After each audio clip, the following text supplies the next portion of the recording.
ବାହାରିନରେ ପ୍ରବାସୀ ଓଡ଼ିଆ ପାଳିଲେ ରଥଯାତ୍ରା। ବାହାରିନର ରାଜଧାନୀ ମନାମଠାରେ ପ୍ରବାସୀ ଓଡ଼ିଆଙ୍କ ସଂଗଠନ ବାହାରିନ ଓଡ଼ିଆ ସମାଜ ଘୋଷଯାତ୍ରା ପାଳନ କରିଛନ୍ତି।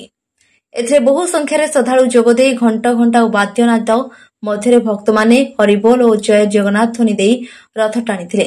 ପାରମ୍ପରିକ ରୀତିରେ ବାହାରିନ ଓଡ଼ିଆ ସମାଜର ସଭାପତି ଶ୍ରୀଯୁକ୍ତ ପ୍ରଭାକର ପାଢ଼ୀ ଓ ଶ୍ରୀ ଶ୍ରୀ ରାଧାଗୋପାଳ କୃଷ୍ଣ ମନ୍ଦିରର ୟାଦପତି କୃଷ୍ଣଦାସ ପ୍ରଭୁ ଓ ପ୍ରଶାନ୍ତ ପ୍ରଭୁ ରଥ ଉପରେ ଛେରା ପହଁରା କରିବା ପରେ ରଥ ଆଗକୁ ଗଡ଼ିଥିଲା। ରଥ ଉପରେ ମହାପ୍ରଭୁ ଶ୍ରୀ ଜଗନ୍ନାଥ, ବଡ଼ ଭାଇ ବଳଭଦ୍ର ଓ ଭଉଣୀ ଦେବୀ ସୁଭଦ୍ରା ବିଜେ ହେଲା ପରେ ଶ୍ରଦ୍ଧାଳୁମାନେ ଭାବବିହ୍ୱଳ ହୋଇଥିଲେ। ବାହାରିନରେ ଥିବା ଭାରତୀୟ ଦୂତାବାସର ଦ୍ୱିତୀୟ ସଚିବ ଶ୍ରୀଯୁକ୍ତ ହିଜାଜ ଅସଲାମ ମୁଖ୍ୟ ଅତିଥି ଭାବେ କାର୍ଯ୍ୟକ୍ରମରେ ଯୋଗ ଦେଇଥିଲେ। ଆରବ ଦେଶର ବିଶିଷ୍ଟ ଓଡ଼ିଆ ଶିଳ୍ପପତି ଦେବ ଲୋକନାଥ ମହାନ୍ତି ବିଶିଷ୍ଟ ଅତିଥି ଭାବେ ଯୋଗଦେଇ ଓ ଜଗନ୍ନାଥ ସଂସ୍କୃତି ଓ ଐତିହ୍ୟ ବିଷୟରେ ବର୍ଣ୍ଣନା କରିଥିଲେ। ଚତୁର୍ଦ୍ଧାମୂର୍ତ୍ତି ରଥରେ ପରିକ୍ରମା କଲାପରେ ଶତାଧିକ ଭକ୍ତ ପ୍ରସାଦ ସେବନ କରିଥିଲେ। ଶେଷରେ କିଛି ଭକ୍ତ ଓଡ଼ିଶାର ବିଭିନ୍ନ ପାରମ୍ପରିକ ନୃତ୍ୟ ପ୍ରଦର୍ଶନ କରିଥିଲେ। ବାହାରିନ ଓଡ଼ିଆ ସମାଜର କୋଷାଧ୍ୟକ୍ଷ ଶ୍ରୀଯୁକ୍ତ ପ୍ରିୟଦତ୍ତ ରୟ, ସାଂସ୍କୃତିକ ସମ୍ପାଦକ ଅଙ୍କିତା ନାୟକ, କ୍ରୀଡ଼ା ସମ୍ପାଦକ ଅମରୀଶ ପଣ୍ଡା ଭକ୍ତମାନଙ୍କ ଗହଣରେ ଜଗନ୍ନାଥ ସଂସ୍କୃତି ବିଷୟରେ ଆଲୋଚନା କରିଥିଲେ। ବିଦେଶର ରଥଯାତ୍ରା ପାଳନ କରିବା ପ୍ରତ୍ୟେକ ପ୍ରବାସୀ ଓଡ଼ିଆଙ୍କ ପାଇଁ ସୌଭାଗ୍ୟର କଥା ବୋଲି ଜନସମ୍ପର୍କ ସମ୍ପାଦକ ଅମରନାଥ ସୁବୁଦ୍ଧି କହିଥିଲେ। ସବିଶେଷରେ ଯୁଗ୍ମ ସାଧାରଣ ସମ୍ପାଦକ ଶ୍ରୀଯୁକ୍ତ ସାରଦା ପଟ୍ଟନାୟକ ସମସ୍ତ ଭକ୍ତମାନଙ୍କୁ ଧନ୍ୟବାଦ ଜଣାଇଥିଲେ। କଟକରୁ ପ୍ରଶାନ୍ତ କୁମାର ବାରିଙ୍କ ରିପୋର୍ଟ, ଚକ୍ରବ୍ୟୁହ ନ୍ୟୁଜ। ଆପଣମାନେ ସମସ୍ତେ ଆସିକିରି ଏଇ ଯେଉଁ ପ୍ରୋଗ୍ରାମକୁ ଏତେ ସୁନ୍ଦରରେ ପାଳନ କରିଲେ ଆମେ ବହୁତ ଉପକୃତ। ବାହାରିନ୍ ବହୁତ ଦୂରରେ ଓଡ଼ିଶାରେ ଅଛି, କିନ୍ତୁ ଏ ବାହାରିନ୍ରେ ସବୁ ଓଡ଼ିଆ ନନ୍ ଓଡ଼ିଆ ଲୋକ ଆସିକିରି ଜଗନ୍ନାଥଙ୍କ ରଥଯାତ୍ରା ପାଳନ ଠାକୁରଙ୍କର ଆଶୀର୍ବାଦରୁ 2008ରୁ ଏଇଟା ଚାଲିଛି ଏବଂ ଏଇଟା ସମସ୍ତେ ଉପଭୋଗ ମଧ୍ୟ କରୁଛନ୍ତି। ଖାଲି ସେତିକି ନୁହେଁ, ପିଲାମାନେ ମଧ୍ୟ ବହୁତ ରଙ୍ଗାରଙ୍ଗ କାର୍ଯ୍ୟକ୍ରମ ଏବଂ ଓଡ଼ିଆରେ କଥାବାର୍ତ୍ତା, ଓଡ଼ିଆର କାର୍ଯ୍ୟକ୍ରମ, ଓଡ଼ିଆ ଭଜନ ଗାଇ ସମସ୍ତଙ୍କୁ ଖୁସି ରଖୁଛନ୍ତି। ଆଶା କରେ ଠାକୁରଙ୍କର ଆଶୀର୍ବାଦରୁ, ଠାକୁରଙ୍କ କୃପାରୁ ଏଇଭଳି କାର୍ଯ୍ୟ ବିଶ୍ରାମ ଗାନଗାର୍ଡନ ଅନୁକୂଳରେ ଗତ 18 ବର୍ଷ ହେଲା ଏଠି ରଥଯାତ୍ରା ପାଳନ କରିବା। ଆଜି ସକାଳୁ ଭଗବାନଙ୍କର ନବଯୌବନ ଦର୍ଶନ ପରେ ଭଗବାନ କାଳିଆ, ବଡ଼ ଭାଇ ଓ ସୁଭଦ୍ରାଙ୍କୁ ଆମ ଭକ୍ତମାନେ ବଡ଼ କୋଳାହଳରେ ଛେରା ପହଁରା ଆଖିରେ ଆଣିଥିଲେ ରଥକୁ। ଆଉ ରଥରେ ବହୁତ ଲୋକ, ପ୍ରାୟ 600-700 ଲୋକ ଆସି ରଥ ଭିଡ଼ିଥିଲେ। ବହୁତ ଖୁସି ଲାଗୁଛି।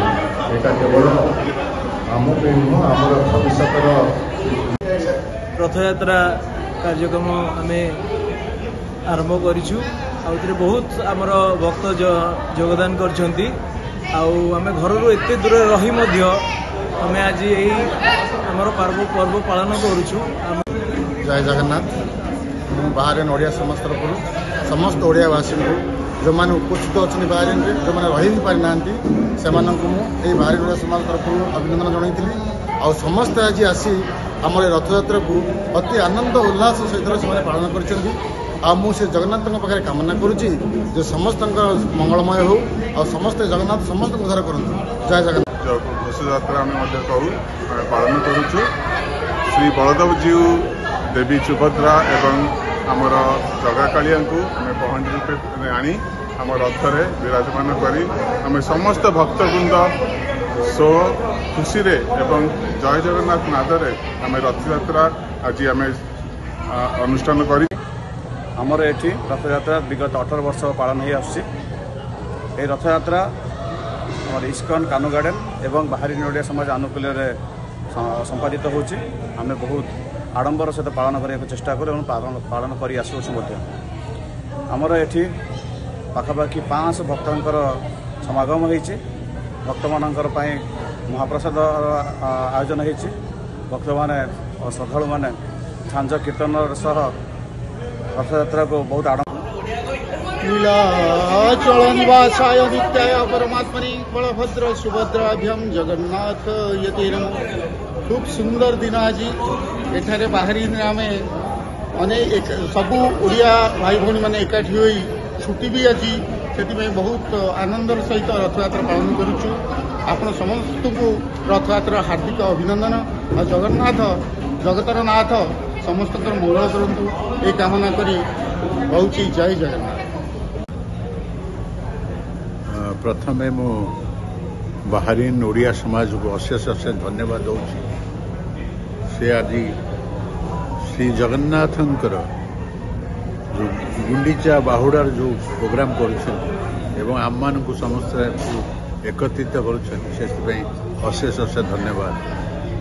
आमर आगामी पीढ़ी को से माने जो शिक्षा दौरान आमर जगन्नाथ स्वामी नयन पथगामी भव तुमे जगन्नाथ को आम जाना आम पिला जानवे से बाहरीन पूर्वतन प्रेसिडेंट श्रीजुक्त महांती एवं आमर एवेकार प्रेसिडेंट श्रीज पाड़ी एवं बाहरीन समाजर समस्त कर्मचारी मानक अशेष अशेष धन्यवाद।